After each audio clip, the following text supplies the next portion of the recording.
গরমের মধ্যে 7 আপ খেতে পারলে আসলে ভালো লাগতো। ধন্যবাদ মাননীয় স্পিকার আমাকে বক্তব্য প্রদানের সুযোগ দেওয়ার জন্য।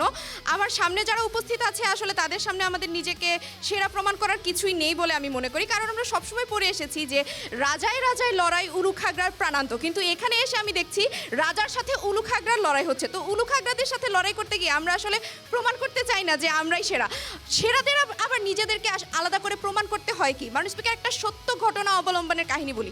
আমি আমার শামসুন নাহার হল সংসদের সাধারণ সম্পাদক এবং আমি আমার শামসুন নাহার হলের আর্জেন্টিনা সমর্থক গোষ্ঠীর সভাপতি। গতকালকে রাতে টিভি রুমের চিপায় আমি আমার ব্রাজিল সমর্থক গোষ্ঠীর যে সভাপতি আছে উমার আনি পোদ্দার, আশা করি তাকে এখনও দেখা যাচ্ছে, ওই যে সে লাল কালারের সালোয়ার কামিজ পরে চিপায় দাঁড়িয়ে আছে। তো গতকালকে রাতে দেখে আমি টিভি রুমের চিপায় সে একজনকে দেখা যাচ্ছে একটু ছোট করে উমার মতো দেখতে, আর্জেন্টিনার জার্সি পরে গালে আর্জেন্টিনার পতাকা এঁকে দাঁড়িয়ে আছে।